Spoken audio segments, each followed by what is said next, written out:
All right, so here we have the iPhone 12 in blue and the iPhone 12 Pro Max in the Pacific blue. Now, these devices this year by Apple have been redesigned. They are taking more of a connection to the iPad Pros with the squared off edges. Now, I like these designs much better myself just because they are much more flush and they don't have that rounded edges. So installing screen protectors and the look and feel, I like it way better.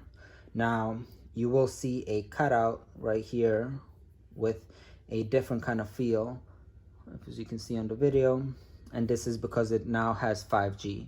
All these devices will have 5G. There are some differences when it comes to the Pros. We'll have a slight different antenna system. I think it's 4x4 while it's 2x2 on the regular iPhone 12. Now you will get a third camera on the Pros, and the Pros do differentiate in that aspect as well because they will have the Pro Max will have the 2.5 telephoto, and then it has a shift sensor in another one of the cameras. They also do have LiDAR, which will be just better with autofocus and scanning the rooms. Now, the 12 this year does get a couple of other benefits. Not only do you get 5G, on the model, you also get the A14 chip, just like they had the A13 last year. But they do include on the 12 mini and 12 the Super Retina XDR display. Now, the brightness itself has been stated that it starts at 625 nits, while on the Pros is about 800 nits to 1200 peak brightness. They both look great. It's probably for some people hard to tell the difference, but consuming Netflix and Disney Plus, it looks amazing on these devices.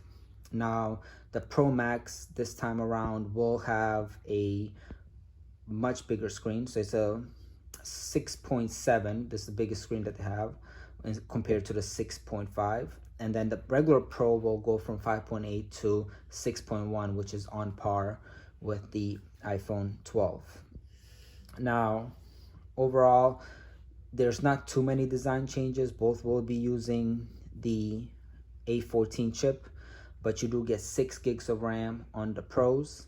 So if you multitask, it so far has shown to be better at handling those tasks. There will be other software enhancements like Apple ProRAW, which will allow for raw content on the pictures and videos. There's more information on that through Apple's website, and I believe it's included in the new 14.3 beta.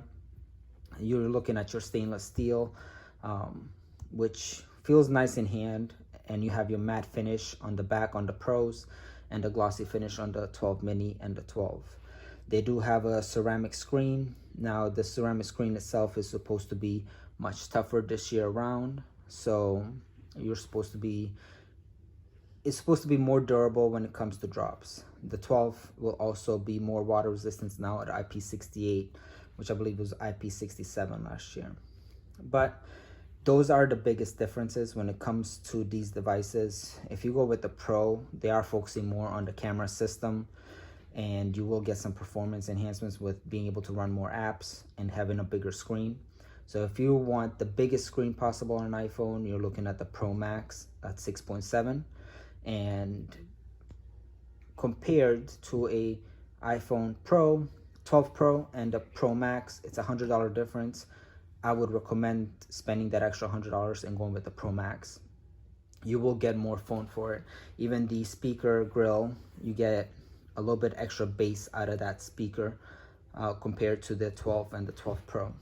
So overall, these are the next generation. We'll probably see the similar design, probably just color changes as they have changed even last year, having the midnight green and the green being a more of a popular color. This time it looks like it's the blue that's being pushed. Same thing with the Apple Watch Series 6. But great devices.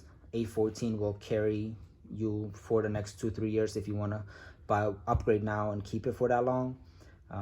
The iPhone 13 will probably have the higher refresh screen at 120 hertz. We'll just see Apple's iteration. 5G, is it fast? I would say yes in my testing area with the specific carrier T-Mobile, I was getting about 320 megabits per second on the highway. So that's pretty fast compared to LTE by itself, which was capping out between 40 to 90 in this area. So it was a big increase. Now certain areas might be even better. Battery life, you'll get more in the Pro Max, but overall, great devices. Something that I would recommend if you have an iPhone 10 or 10R, 10s. These would be great upgrades this year around. Stay tuned for more videos.